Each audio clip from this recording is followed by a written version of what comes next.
Aqui no Brasil, como a gente toma as nossas decisões sempre baseados em emoção, né, em impressões, você não precisa ter precisão naquilo que você pensa. Certo? Você não precisa ter um pensamento preciso, matemático e lógico. Você precisa simplesmente agir pela tua sensação. E o que acontece dentro do que se chama de direita? Tá? Na esquerda isso também acontece, mas na direita isso também acontece. A gente vive, né, e a gente toma as nossas decisões com base no carisma que uma pessoa um dia teve e conquistou os nossos corações. E isso acontece com o Jair Messias Bolsonaro e todas as pessoas que estão em volta dele. Por que eu estou dizendo isso?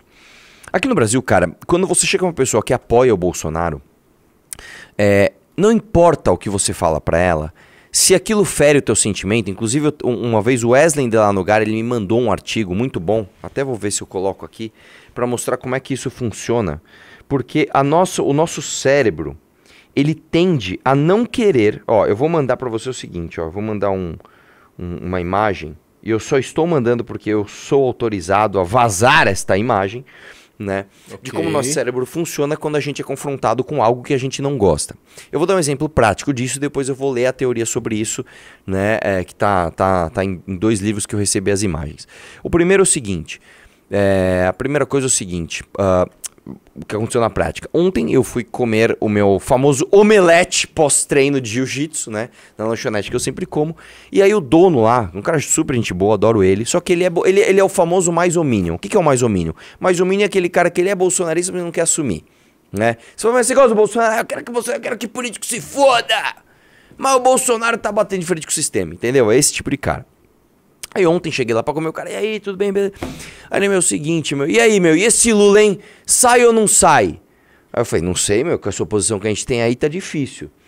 Meu, mas você acha que Aí ele falou assim, você acha que o Girão agora ganha a presidência do Senado? Eu falei, com certeza não. Ele, com certeza não. Eu falei, com certeza não. Você sabe quem que o Bolsonaro tá apoiando, né, pra presidência do Senado? Ele, não. Aí o garçom dele falou, o Alcolumbre, que o garçom dele era super bolsonarista, se decepcionou com o Bolsonaro, hoje ele tá anti-mito, né? Ele tá apoiando o Alcolumbre. Aí ele fica... então, o mito tá apoiando o Alcolumbre. Qual foi a primeira coisa que ele falou? Mas deve ter algum motivo. Você entende o que eu tô falando? O cara, ele não quer ser confrontado com a realidade. Aí vai na imagem ali, dá um zoom aí nessa página, dá um zoomzão.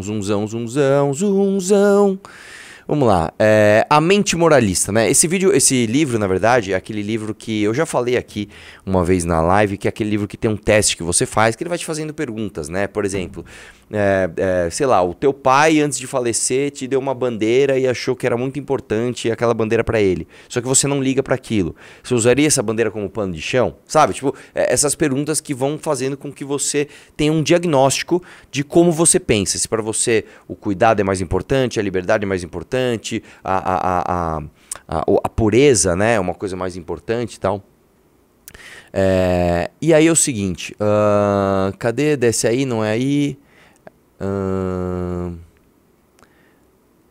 Desce um pouco mais. Olha aqui, ó. O ponto tão óbvio, mas poucos de nós aplicam em discussões morais e políticas, porque nossas mentes moralistas assumem prontamente o modo de combate. O ginete, né? O ginete, não sei como é que se fala, é a razão, e o elefante, né, que se chama a emoção, trabalham juntos suavemente para afastar ataques e lançar granadas retóricas próprias.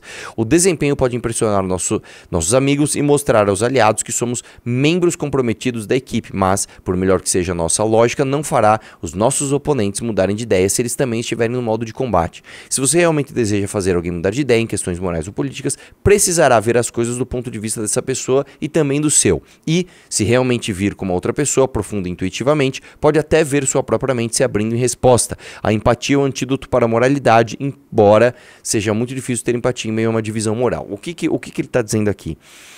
Uma coisa que eu sempre falo para as pessoas é o seguinte: vamos ler. Não adianta você ficar lendo só aquilo que você concorda, cara. Não adianta você pegar e fazer, mano, vou ler Mises pra caramba, vou ler Hayek pra caramba. Não adianta. Você fica um cara embolhado e você começa a não entender exatamente como as pessoas que você quer convencer pensam. Por isso que eu sempre falo assim, cara, é importante você ler o Manifesto Comunista. É importante você ler, você ver autores das pessoas que você discorda, porque você precisa entender a cabeça do seu debatedor, né? Eu ia falar como se fosse num debate, mas esquece o debate. Você precisa entender como outras pessoas pensam. Põe a outra imagem, que a outra imagem ainda é melhor. Dá um Um zoom aí, dá um zoom aí. Vamos lá. A mente, vamos ler a partir dali. A mente é dividida em partes como um ginete, razão, processos controlados, e um elefante, processos automáticos. O ginete evoluiu para servir ao elefante. Emoções. Isso aqui, cara, no outro livro que eu tô lendo, que é aquele maravilhoso, chama Comporte-se, ele mostra como o nosso cérebro, ele funciona e como as partes automáticas estão mais dentro do cérebro e as partes mais cognitivas, mais razoáveis, estão para fora, né? O cérebro evoluiu de dentro para fora. Então, essa parte do córtex pré-frontal, essas partes temporais mais externas, são as partes que tratam da razão, né? Então todo o nosso raciocínio matemático, toda a nossa manipulação de emoções está nessa parte mais externa, né? Você pode ver o ginete servindo o elefante quando as pessoas estão moralmente superfatas. Eles têm fortes pressentimentos sobre o que é certo e errado e lutam para construir justificativas post hoc para esses sentimentos. Mesmo quando o servo, o raciocínio, volta de mãos vazias, o mestre, a intuição, não muda seu julgamento. O modelo intuicionista social parte do modelo de Hume e o torna mais sociável. O raciocínio moral faz parte da nossa luta ao longo da vida para conquistar amigos e influenciar pessoas. É por isso que digo que primeiro vem as intuições, depois o raciocínio estratégico. E isso que ele fala foi provado cientificamente através de exames de imagem, tá? Eu já falei isso também em live, quando a gente olha uma pessoa, principalmente, nós somos treinados para entendermos microsinais a partir da feição humana. Você bate o olho de uma pessoa, você não tem o tempo da cognição entender o que está aquilo, mas você já entende. Se é homem, se é mulher, se é grande, se é pequeno, se é velho, se é novo. A posição em que a pessoa está, se ela está numa posição de te ameaçar, se ela está numa posição acuada, né? Se ela está com os olhos bravos, se ela está com os olhos de quem está assustado. Você entende isso de uma forma mais rápida do que a sua cognição. Como que foi isso? Isso é muito interessante, cara. Eles passam imagens, né? Passando imagens aleatórias, tipo árvore, montanha, pum, aí passa uma pessoa numa fração de segundo que você não consegue entender direito quem era. Aí pergunto, a pessoa que você viu na imagem, ela tá como? O cara entende, ela tá me ameaçando. Então era uma pessoa que tava vindo me ameaçar. Puta, é uma pessoa que tava coada, tava assustada. Então o seu cérebro entende isso de uma forma intuitiva antes da sua cognição chegar, tá? E isso funciona também, esse é o ponto do livro, para quando você está tratando de argumentos lógicos. Se eu trago um argumento lógico, olha, o Bolsonaro apoiou o Alcolumbre. Primeiro a sua intuição vai agir. Eu preciso defender o meu mito, eu gosto do meu mito. E depois você procura essas razões cognitivas para que você defenda aquilo que você intuiu, beleza? Desce um pouquinho mais. Portanto, se você fizer alguém mudar de ideia sobre uma questão moral política, fale primeiro com o elefante, primeiro com a emoção, né? Se pedir às pessoas que acreditem em algo que viola suas intuições, elas se dedicarão a encontrar uma saída de emergência, uma razão para duvidar do seu argumento ou conclusão e quase sempre terão sucesso. Por que eu estou fazendo essa introdução? Vamos agora para a notícia e eu quero que você entenda essa notícia. Você que está nessa live, você vai entender essa notícia de uma forma diferente de um bolsonarista. Oposição fecha com Alcolumbre, presidente do Senado, para tentar reverter a inelegibilidade de Bolsonaro. E aí eu vou dizer para você uma coisa. Não tem absolutamente nada a ver uma coisa com a outra. É claro que o presidente do Senado é importante para reverter uma possível inelegibilidade do Bolsonaro. Só que isso é muito mais complexo do que só você ter o presidente. Isso aqui é uma justificativa de merda para falar por que o cara tem que apoiar o tal do sistema, porque ele está refém do sistema, tá? Por que o Bolsonaro, no fim das contas, ele tem que fazer tudo que o tal do sistema quer? Porque o filho dele e ele próprio também são rachadores, eles são ladrões, eles são corruptos, tá? Se não são, me processem. Eu falo isso toda hora. Família Bolsonaro é uma família de corruptos, tá? Eduardo Bolsonaro já foi funcionário fantasma do Roberto Jefferson. O Flávio Bolsonaro também. O Flávio Bolsonaro, Eduardo Bolsonaro, o Carlos Bolsonaro, todos eles rodaram funcionários e assessores com o próprio Jair, que fizeram rachadinha, que tinham funcionário fantasma, tudo isso. Tá? Por isso, esses caras estão no tal do colo do sistema, tá? E para você reverter a inelegibilidade do Bolsonaro, não adianta você ter o presidente do Senado. Você tem que ter o presidente do Senado, você tem que ter a maioria dos senadores, você tem que ter a população, você tem que ter algum motivo jurídico forte, você precisa ter algum jeito de influenciar a Suprema Corte, não só o STF, mas também o TSE, o Tribunal Superior Eleitoral, e você não vai conseguir. Isso só vai, eu vou dizer para você, só vai acontecer do Bolsonaro derrubar a sua inelegibilidade se o PT quiser com força e fazer acontecer. Só assim, tá? Entenda só, se o Bolsonaro voltar a ser elegível, foi porque foi bom para o PT. Eles já estão pensando em 26 e falando, meu, quem é o melhor oponente para o PT? O melhor oponente do PT é o Bolsonaro. Então torna ele elegível novamente, tá? Mas vamos lá. Volta lá. Na outra matéria. Desce aí. Mais, vamos lá. Sobe. Tirando a possibilidade de um meteoro cair em cima do Planalto no Senado, Davi Alcolumbre...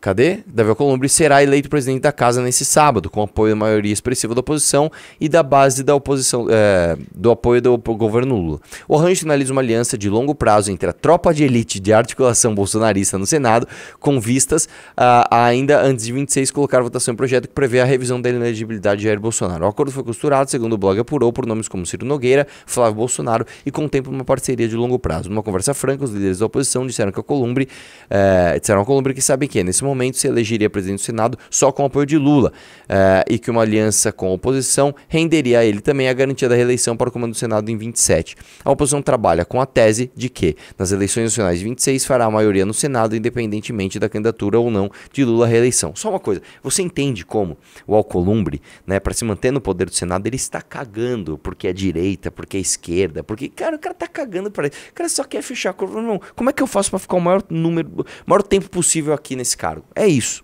tá? E as pessoas que votam no Alcolumbre, que a eleição majoritária, o cara tem que ter muito voto, votam achando que esse trabalha, meu, esse tá preocupado comigo, meu, né? Vamos lá. A oposição trabalha com a tese que nas eleições nacionais de 26 fará a maioria no Senado, independente da candidatura ou não de Lula à reeleição. Isso é o que foi sinalizado ao Alcolumbre, o acordo de hoje, que dará tranquilidade inédita aos últimos anos ao futuro presidente do Senado na eleição desse sábado, afiança os termos de uma renovação de compromissos daqui a 2 anos. Antes disso, Alcolumbre será pressionado a fazer gestos a essa ala. O mais eloquente seria colocar em votação o projeto que dá ao Congresso poder para reverter declarações de inelegibilidade pela Justiça Eleitoral. O principal beneficiário da causa seria, claro, Jair Bolsonaro. A anistia por eventual condenação participação dos atos de 8 de janeiro, por sua vez, só passaria a ser discutida quando houver veredito no Supremo. Ou seja, os caras podem enrolar isso pra caramba. Irmão, assim, você entende a complexidade? Eu nem sei te dizer aqui o rito processual para isso, mas aparentemente você precisa ter o veredito do Supremo, aí precisa ir pra Câmara, aí a Câmara tem que falar, mano, tá, quem é que não tem rabo preso com os caras pra votar contra os caras? Né? Porque você vai chegar para um deputado que tá com o rabo preso, como é que ele vai votar contra a justiça? Não tem como, a não ser que ele costure um baita de um acordo, né? E aí, mesmo que isso aconteça, os caras arrumam outro motivo e põem lá, velho. Arruma outro, fala que então é isso, cara, no final das contas é isso. Alcolumbre vai receber cerca de 30 votos da oposição. É ridículo, cara. Mesmo tendo 3 apoiadores declarados de Bolsonaro como adversário nesse momento. Os senadores Girão, Marcos Doval e Marcos Pontes. É um querendo falar mais contra... Eu é que tô contra o sistema, hein? Eu sou candidato também, meu! Né? O astronauta se apresenta como pré-candidato à presidência do Senado. Juntando os 3, não tem um adversário de verdade. Resume um líder da oposição, né? E é verdade, você acha que tem algum lance? Agora assim, sabe o que é legal? Vamos para outra matéria agora. PT decide apoiar a Alcolumbre para a sucessão ao Senado Federal. Cara, você tem um país onde está desenhado, cara. Você tem o PT, que diz combater o Bolsonaro, e você tem o Bolsonaro, que diz combater o PT. Os dois estão apoiando o mesmo nome para a presidência de uma casa, que é pouco importante, que é o Senado Federal. E você acha que um não alimenta o outro. Você acha que não existe o bolsopetismo. Cara, assim... Durante o governo do Jair Bolsonaro, o PT e o Bolsonaro, eles estiveram juntos em tantas pautas, cara. Em tantas. Por exemplo, a anistia das multas dos partidos, principalmente do PT. E aí? Né? São tantas. E agora no governo Lula é a mesma coisa. Aí você fala dos bolsopetistas, os caras ainda estão nessa ilusão, né? Que é essa ilusão intuitiva. Eu gosto do mito, então eu não vou ouvir nada que seja razoável contra ele. Eu só sei que eu gosto do mito. Ou eu sei que o mito bate de frente contra o sistema. Eu não sei mais nada, eu só sei disso. Né? E é isso. Antes da gente ler essa matéria, como estamos de audiência e like? Não, e aí assim, cara, eu fico imaginando o xadrez 4D que o Kim Paim vai ter que fazer. Ele fala, não, cara, entenda só. O Davi Alcolumbre, ele já se elegeria só com a base do PT. Então, vamos lá. Imagina que você é o Davi Alcolumbre. Você já sabe que você vai ser eleito, porque a base do governo que você faz parte já vai te eleger. Você já tem os votos. Aí a oposição, que sabe que... Ó, o Jader já entrou, hein? Não é o Barbário, mas já é o Jader. Tamo junto, Jader. Você já sabe que você vai ganhar a eleição. Aí vem a oposição. Ou a gente vai te dar os votos que você não precisa para você ser candidato, para você ser presidente. Tá. Você acha que essa oposição vai ganhar o quê com o Davi Alcolumbre? A inelegibilidade do mito vai ser derrubada. Não, a gente vai conseguir espaços em comissões para fazer convocações, né, dos ministros do Supremo e bater de frente com o Xandão. Cara, o Davi Alcolumbre foi o mesmo que travou, que recusou mais de 36 pedidos de impeachment contra Alexandre de Moraes, cara. É uma ilusão imbecil você achar que realmente você vai ter alguma chance de bater de frente com o tal do sistema, com o Bolsonaro apoiando o Davi Alcolumbre. E sabe o que é mais triste? Vai chegar 2026, se o Bolsonaro estiver elegível, ele vai ser o nome. Se ele estiver inelegível, o nome que ele apontar vai ser o favorito para a eleição. O brasileiro está viciado em ser burro. O brasileiro está viciado em ser enganado. A gente gosta de perder dinheiro, a gente gosta de perder poder, a gente gosta de ser feito de trouxa, tá? Não é à toa que o Tigrinho, assim, logicamente, matematicamente, o Tigrinho não vai dar lucro se você jogar. E a gente joga, entendeu? Não é à toa que o Bolsonaro já provou que ele é um traidor de merda e a gente apoia.